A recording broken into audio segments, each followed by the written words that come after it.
मित्रों नमस्कार। मैं राजेश कुमार श्रीवास्तव अब आपको भारतीय साक्ष्य अधिनियम के धारा 10 के बारे में बताऊंगा। धारा 10 जो है वो षड्यंत्र से संबंधित मामलों के लिए है। कोई भी जो अपराध होता है जब उसमें दो या दो से ज़्यादा व्यक्ति सम्मिलित हों। षड्यंत्र के लिए एक विशेष शर्त क्या है कि दो या दो से ज़्यादा व्यक्ति होने चाहिए और उनके आपस में, चाहे वो एक दूसरे को जानते पहचानते ना हों, चाहे कभी मिले हों चाहे कभी ना मिले हों, उनका एक सामान्य आशय होना चाहिए और उस सामान्य आशय से संबंधित जो एक प्लानिंग जिसे आप कहते हैं वो करते हैं और जिसकी जानकारी उन पक्षों को होती है कि हमारा सामान्य आशय क्या है। तो जैसे ही यह सामान्य आशय एक व्यक्ति के दिमाग में आता है, यह मान लिया जाता है कि वहाँ से षड्यंत्र उनका शुरू हो गया।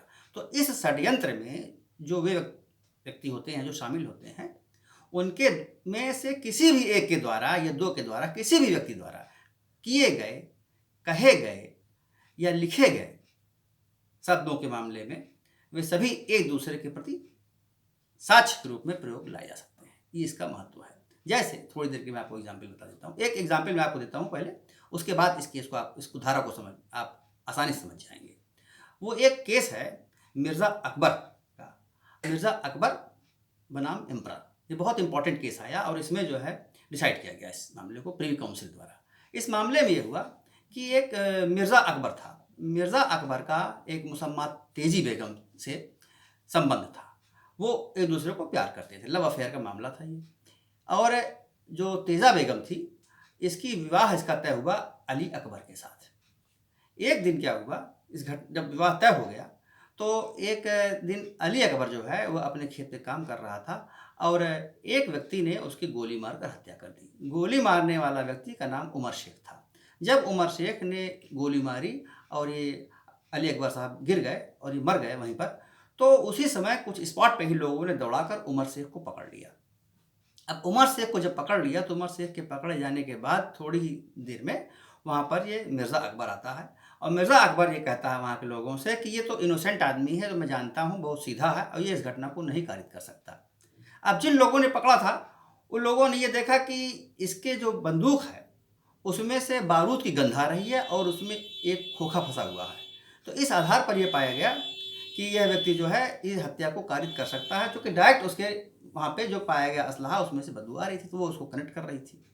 अब इसके बाद क्या हुआ कि जब उमर शेख पकड़े गए तो उमर शेख के पकड़े जाने के बाद यह बात प्रकाश में आई कि जो मिर्ज़ा अकबर था उसका तेजा बेगम से संबंध था। अब उस संबंधों के कड़ी में कुछ लेटर पकड़े गए, जिसमें से कुछ लेटर मिर्ज़ा अकबर द्वारा लिखे गए थे तेजा बेगम को और कुछ तेजा बेगम द्वारा लिखे गए थे मिर्ज़ा अकबर को।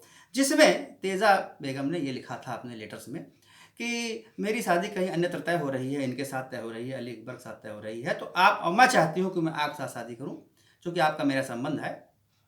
इसलिए किसी तरह से अली अकबर को रास्ते से हटाना होगा और उसके लिए जो भी व्यवस्था करनी हो आप करिए। उसके बाद एक लेटर लिखा गया मिर्ज़ा अकबर द्वारा तेजा बेगम को। उसमें उन्होंने कहा कि ठीक है, कुछ पैसे वगैरह की तुम व्यवस्था करो तो मैं फिर आदमी की व्यवस्था करता हूँ। इस प्रकार से दोनों में बातें हुई और लेटर्स हुए। इसके बाद ही इसकी हत्या हो गई अली अकबर की। जब मामला न्यायालय में आया तो इसमें सुनवाई के बाद सेशन कोर्ट से सजा हो गई और हाई कोर्ट से भी सजा हो गई। अब जब मामला प्रीवी काउंसिल पहुंचा तो और इसके आया, इसके बाद मैं एक चीज़ बता दूं आपको, जब ये सजा होने के पहले जब ये पकड़े गए तेजा बेगम, तो तेजा बेगम ने एक मजिस्ट्रेट साहब को एक बयान भी दिया जिसमें भी उसने अपनी इन बातों को स्वीकार किया कि हाँ ऐसी बातें थी और ये हमारे साथ इनके संबंध थे। जब दोनों को सजा हो गई, ये मामला प्रीवी काउंसिल के सामने पहुंचा। प्रीवी काउंसिल सामने ये था कि इसमें ये साक्ष्य ग्रहण किए जाएंगे कि नहीं ग्रहण किए जाएंगे। तो यहाँ पे ये आया तो सुप्रीम माननीय प्रीवी काउंसिल थी उस समय, माननीय प्रीवी काउंसिल ने यह कहा कि इसमें कॉन्स्पिरेसी की दो बातें आ रही हैं। एक बात तो वो आ रही हैं जो पत्रों के द्वारा प्रकाश में आई, वह कब आई? वह घटना के घटित होने के पहले आ गई। जब उसकी हत्या हुई उसके पहले के लेटर्स थे, वह कॉन्स्पिरेसी ओपन नहीं हुई थी, उस दौरान ये बातें जो हैं लिखी गई थी। तो प्रीवी काउंसिल ने उसको तो रिलेवेंट माना इस सेक्शन में, लेकिन जो बयान तेजा बेगम ने मजिस्ट्रेट साहब को दिए थे उसको नहीं माना। उन्होंने कहा कि यह जो बयान इसका आ रहा है ये घटना के ओपन होने के बाद, घटना के कारित होने के बाद, षड्यंत्र के ओपन होने के बाद ये चीज़ें आ रही हैं, इसलिए इसको हम रिलेवेंट नहीं मानेंगे। तो दो चीज़ें मैं आपको बताना चाहता हूँ इस एक उदाहरण के माध्यम से। एक बात मैं आपको बताना चाहता हूँ कि षड्यंत्र के दौरान जो बातें कही गई या लिखी गई या की गई, वे बातें उस समय तक के लिए ही रिलेवेंट मानी जाएंगी, साक्ष्य में पेश की जाएंगी, जब तक वह षड्यंत्र ओपन ना हुआ हो। जैसे ही कोई षड्यंत्र ओपन हो जाता है या घटना घट जाती है, तो उसके प्रकाश में आने के बाद यह जो षड्यंत्र, यह जो बात इसमें इस सेक्शन में कही गई या की गई या लिखी गई, वे साक्ष्य में ग्राह्य नहीं मानी जाएंगी। एक तो इसमें इंपॉर्टेंट चीज ये है कि कब तक, कहाँ तक, किस स्टेज तक उन बातों को रिलेवेंट माना जाएगा, ये मैंने आपको बता दिया। अब दूसरी बात इसमें और होगी कि कब कहा जाएगा कि षड्यंत्र हो गया, एक इंपॉर्टेंट चीज। तो ये तब से कहा जाएगा जब एक रीजनेबल ग्राउंड हो। किस बात का? कि एक कॉन्स्पिरेसी थी, there is reasonable ground to believe that there was a conspiracy. यहाँ पे आप इंपॉर्टेंट शब्द जो है वह है रीजनेबल ग्राउंड, यानी युक्त। सफिशियंट में और रीजनेबल में एक अंतर होता है।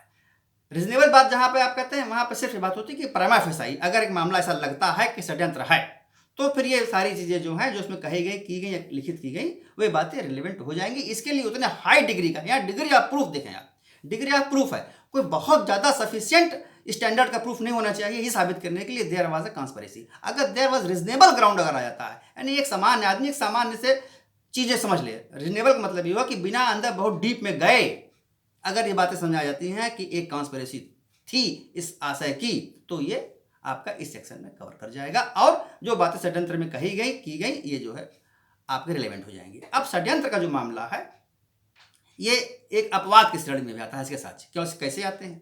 साक्ष्य के नियम में मैंने आपको बताया कि एक अभिकर्ता के लिए दूसरा आदमी मालिक के लिए जिम्मेदार नहीं होता। इसमें साक्ष्य अधिनियम में, क्रिमिनल में, एजेंसी और मास्टर के एविडेंस एक दूसरे के प्रति नहीं पढ़े जाते। लेकिन यह जो सेक्शन है, यह एक अपवाद के स्वरूप आप कह सकते हैं, जिसमें एक आदमी दूसरे कार्य के, व्यक्ति कार्य के द्वारा किए गए कार्य के लिए या किए गए कथन के लिए स्वयं जिम्मेदार हो सकता है, और उसके किए गए कथन या लेख या अन्य चीजें, व्यवहार उस दूसरे आदमी के विरुद्ध साक्ष्य में साबित की जा सकती हैं। तो यहाँ पे एजेंसी के रूप में भी, एजेंट के रूप में जो कि लोग काम करते रहते हैं, यहाँ भी ये रिलेवेंट हो जाएगा। तो सामान्य नियम से ये थोड़ा सा हटके है, एक बात। दूसरी बात, इस प्रकार का जो साक्ष्य आएगा उसके दो पर्पज होंगे। एक पर्पज तो ये पर्पज होगा कि षड्यंत्र का एग्जिस्टेंस था, एक ही साबित करने के लिए, षड्यंत्र का एग्जिस्टेंस था एक ही साबित करने के लिए, और दूसरा यह साबित करने के लिए कि ये व्यक्ति जो है इस षड्यंत्र में शामिल थे।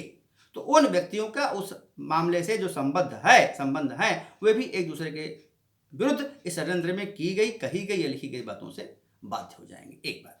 अन्य चीज मैं इसमें और आपको इंपॉर्टेंट बता दूं, आप ये होगा कब, इसमें लिखा गया इन्होंने कॉमन इंटेंशन। एक चीज यहाँ पे आप देखेंगे कि विषय में कहता क्या कि कॉमन इंटेंशन के बारे में, इन फर्दरेंस, जो आंग्ल विधि है वो कहती है in furtherance of common intention.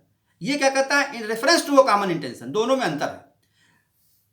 जहां पे आप कहते हैं in furtherance to their common intention, इसके मतलब कुछ एक्ट अपॉन हो गया, उसके बाद क्रियान्वयन हो गया, उसके बाद ये पढ़ा जाता है, उसके संदर्भ में पढ़ा जाता है कि इन furtherance of their common intention. लेकिन जो हमारी भारतीय विधि है वो थोड़ा सा उसका व्यापक असर लेके चलती है और बड़ा स्कोप उसका है, इसलिए वर्ड उसमें यूज किया गया रेफरेंस टू कॉमन इंटेंशन, ये चीज आ गई। तो अब एक चीज और महत्वपूर्ण समझ लें, इसमें इस बात का कोई महत्व नहीं रहता कि इस षड्यंत्र में जब बातें कही गई थी उसके बाद मैं इसके जो आशय था उसमें मैं सम्मिलित हुआ। अगर एक कॉमन इंटेंशन है और जिसकी जानकारी उन लोगों को है जो इस षड्यंत्र में शामिल हुए कि ऐसा एक इंटेंशन है, तो यह मान लिया जाएगा कि आपका यह मामला या साक्ष्य जो है इस धारा की परिधि में चला आ रहा है। एक चीज आप समझ लें महत्वपूर्ण है। दूसरी चीज इसमें एक महत्वपूर्ण आपको मिल जाएगी कि जो भी बातें षड्यंत्र में कही गई या की गई, लिखी गई, कोई व्यक्ति अगर उसके बाद भी उस षड्यंत्र में सम्मिलित होता है तो यह भी मान लिया जाएगा, या पश्चात में तो भी यह मान लिया जाएगा कि वह षड्यंत्र उसके की जानकारी उस व्यक्ति को अच्छी तरह से, पूरे के पूरे कॉन्सेप्ट की जानकारी उस व्यक्ति को थी और समान इंटेंशन की परिभाषा में वो कवर्ड हो जाएगा। एक चीज भी आ गई। अब मैं दूसरी चीज आपको बता दूं इसमें कि कॉन्स्पिरेसी क्या है। तो कॉन्स्पिरेसी की कोई परिभाषा भारतीय साक्ष्य अधिनियम में नहीं दिया गया। तो भारतीय दंड संहिता में जो कॉन्स्पिरेसी की परिभाषा 120 का में दी गई है वही इसमें पढ़ी जाएगी कि कॉन्स्पिरेसी की परिभाषा है। कॉन्स्पिरेसी क्या है?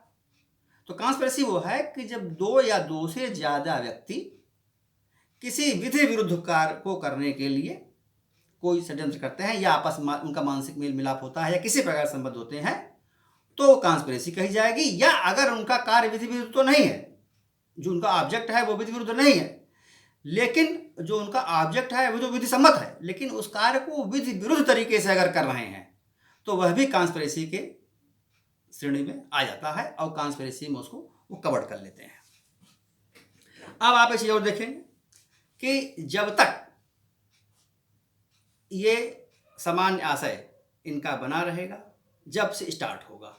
अब जब स्टार्ट कब होगा? जब स्टार्ट तब मानते हैं कॉमन इंटेंशन का स्टार्ट जब किसी भी एक व्यक्ति द्वारा पहली बार ऐसे उनके मन में धारण किया गया कि हमारा ये इंटेंशन होगा। जैसे मान लीजिए थोड़ी देर के लिए एक घटना कहीं इलाहाबाद में कारित करनी है और उसमें मर्डर करना है। मर्डर कैसे होगा? एक व्यक्ति के पास एक मोटरसाइकिल होगी, जिसके पास एक पिस्टल होगी, तो अब पैसा को अन्य आदमी देगा। तो एक व्यक्ति जो पिस्टल मुहैया करा रहा है वो कॉन्स्पिरेसी में आ गया, जो मोटरसाइकिल मुहैया करा रहा है वो कॉन्स्पिरेसी में आ गया, जो धन की व्यवस्था कर रहा है वो भी उस कॉन्स्पिरेसी में आ गया। तो यह जो व्यक्ति जुड़ते गए इससे ये व्यक्ति उस सब के सब व्यक्ति उस कॉन्स्पिरेसी में सम्मिलित माने जाएंगे अगर उनको ऐसी जानकारी है कि ऐसा किसी विधि विरुद्ध कार्य के लिए, भले ऑब्जेक्ट जानकारी ना हो कि कौन सा कार्य करना है, लेकिन अगर उनको जानकारी है कि कोई विधि विरुद्ध कार्य इससे होना है जिसके लिए हम लोग ऐसी व्यवस्था कर रहे हैं, तो ये मान चला जाएगा कि वो सबको सब इस षड्यंत्र में सम्मिलित थे और उन सब के द्वारा कहे गए वचन या कथन या लिखी गई बातें एक दूसरे के विरुद्ध साक्ष्य में ग्राह्य होंगी। तो ये इसका ऑब्जेक्ट और स्कोप है। अब आप एक चीज और आप इंपॉर्टेंट देख लें, जैसे एक व्यक्ति जो शामिल तो है उस कांड में लेकिन उसको कोई जानकारी नहीं है, तो वह व्यक्ति इस मामले में दोषी नहीं ठहराया जा सकता जिसको जानकारी न हो। अगर उसको कॉमन इंटेंशन की, डिजाइन की परिकल्पना उसके मन में नहीं है, जैसे केहर सिंह बनाम स्टेट एडमिनिस्ट्रेशन दिल्ली का केस आया, एनसीटी दिल्ली का केस आया, उसमें यही हुआ। उसमें कुल 4 लोग थे, 4 लोगों में से 2 लोग को मौके पर थे, एक तीसरा मौके पर नहीं था, चौथा मौके पर नहीं था, लेकिन चौथे व्यक्ति को इक्वटल हुआ और बाकी 3 लोगों का उसमें कन्विक्शन हुआ। चौथे का जो उसमें इक्वटल हुआ, जिसको दोषी नहीं पाया गया इस कॉन्स्पिरेसी में, उसमें यह पाया गया कि उस व्यक्ति को इस प्रकार के कोई ऑब्जेक्ट की या इस प्रकार का कोई उसका इंटेंशन नहीं था और ना ही उसको जानकारी था कि इस प्रकार का कोई कार्य घटित होने वाला है। अचानक अगर कोई कार्य हो जाता है जिसमें उसकी कोई संलिप्तता नहीं रहती, तो भले वह कांड में सम्मिलित रहा हो, वह कांड तो सम्मिलित था लेकिन वह उस कॉन्स्पिरेसी में नहीं था। तो कॉन्स्पिरेसी के लिए सबसे इंपॉर्टेंट चीज़ ये है कि उनका जो एक इंटेंशन हो उसकी प्रायर जानकारी उन लोगों को होनी चाहिए कि ऐसा कोई कांड है, इस आशय से किया जाना है। तो ये मैंने आपको कॉन्स्पिरेसी बता दिया। धन्यवाद, नमस्कार।